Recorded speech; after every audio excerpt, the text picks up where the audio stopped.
Speaker. Stuart Nash.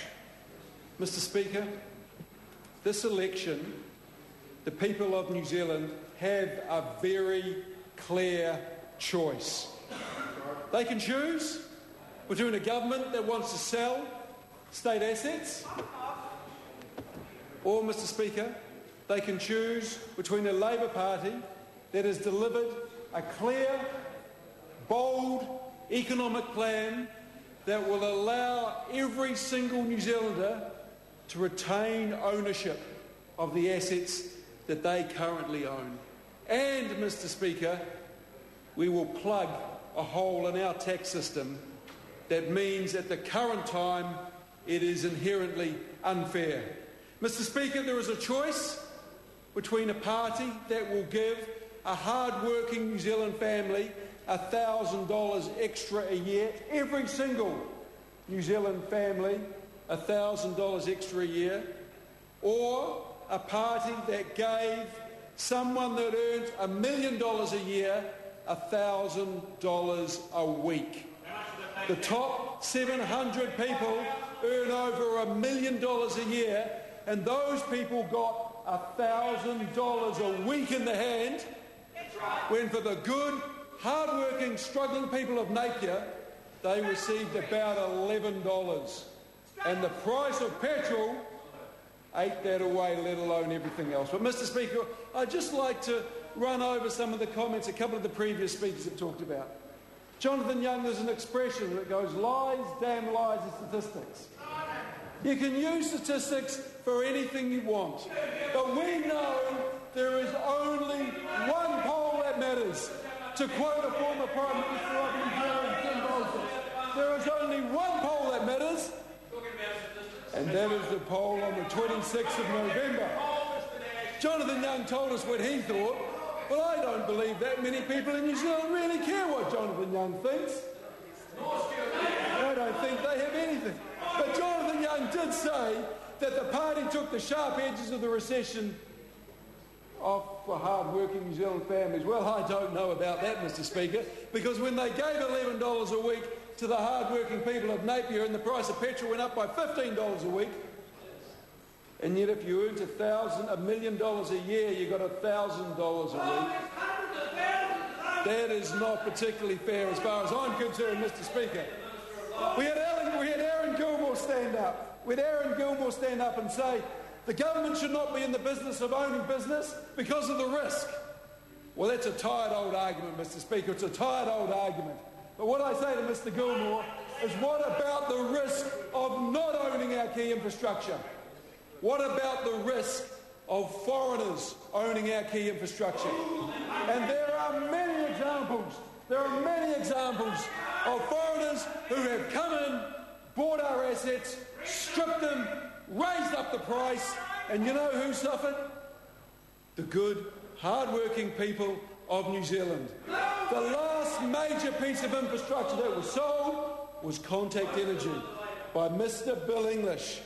And now what we have is $100 million, $100 million every single year flows across the Tasman to Australian shareholders. Personally, I don't think that's a way forward. I don't think that is a great plan for growing New Zealand at all. And polling, Mr. Young, tells us that not many New Zealanders think that's a great plan either. There is the risk, there is the political risk, which Mr. Gilmore did not go on about. And I think the current government didn't calculate the odds on the political risk of selling assets, because polling tells us this is not a very popular policy. Not a very popular policy at all. And I know Michael Woodhouse is sitting over there, and I know that he has been told by many of his would-be constituents this is not a good policy. But I suppose the one that really does make me smile, and no doubt it would make Rodney Hyde smile as well, is John Boscawen. Now, John Boscawen stood up and for 10 minutes railed against the government's economic policy, said how poorly they had managed the fiscal perimeters, how badly they were managing the debt problems, and what a shoddy job they were doing. Mr Boscawen, who wants to lead a coalition with the national government, the same Mr Boscawen who stood up in a split vote and said he was voting, or the ACT Party was voting for the telecom bill because it was number 2 on National's pledge card. Well, I don't think Mr Boscawen can have it either way. He can either support the government or not.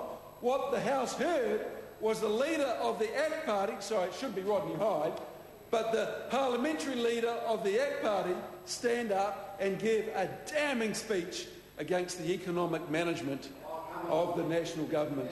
I suspect Mr King will be taking Mr Boscawen into his office and giving him a good hard smack around the ears. Mr Speaker, as I said, this election, there is a very clear choice. The government, Mr Key actually said himself, this election will be a mandate on asset sales. Mr Key said this. This is a mandate on asset sales. So the people of New Zealand can choose whether they want a government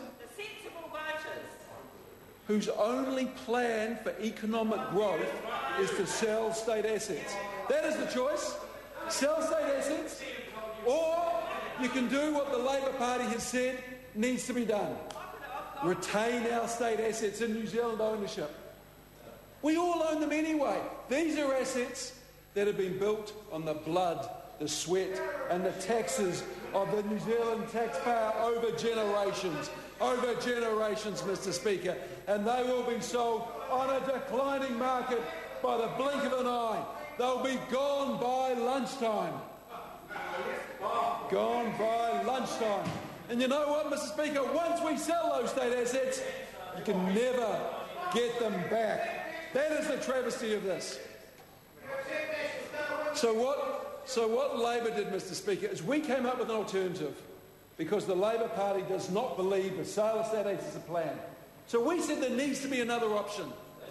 So what we did is we presented to the people of New Zealand a fair option. An option that allowed New Zealanders to retain ownership of the state assets, retain ownership of our state assets, pay down debt just as fast as the national government, get into surplus just as quickly as the national government would do if they sold state assets, and plug a hole in our tax system. This is a capital gains tax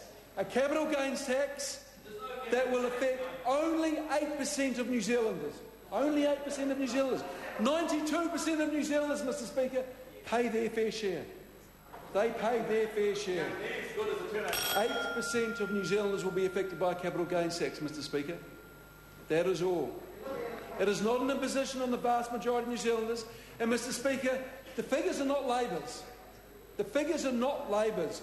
They are Burl's figures.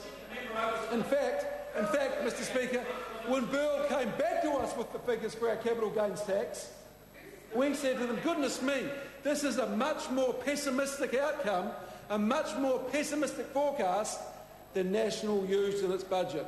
But Burl said, no, we stand by only these figures. Mr Speaker, the money that is raised from Labour's capital gains tax, 50% is going back to New Zealanders in taxes.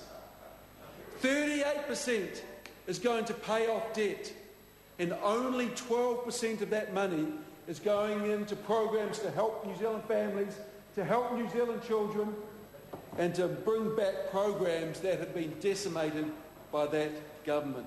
Mr Speaker, we made sure that we came up with a fiscally prudent economic policy that would stand scrutiny by any independent commentator that chose to cast their eye off it. You know what happened? Many have. And many have said, this works. This works. So, Mr Speaker, I'd just like to reiterate one more time. The voters of New Zealand have a very clear choice. Sell state assets and retain a tax system that favours the very wealthy, or keep state assets, modify and reform the tax system, and a plan for real economic growth. That, Mr Speaker, is the plan of the New Zealand Labour Party. And, Mr Speaker, it is the only plan that can work for all of New Zealanders in a sustainable way going forward. Thank you very much. Michael Woodhouse.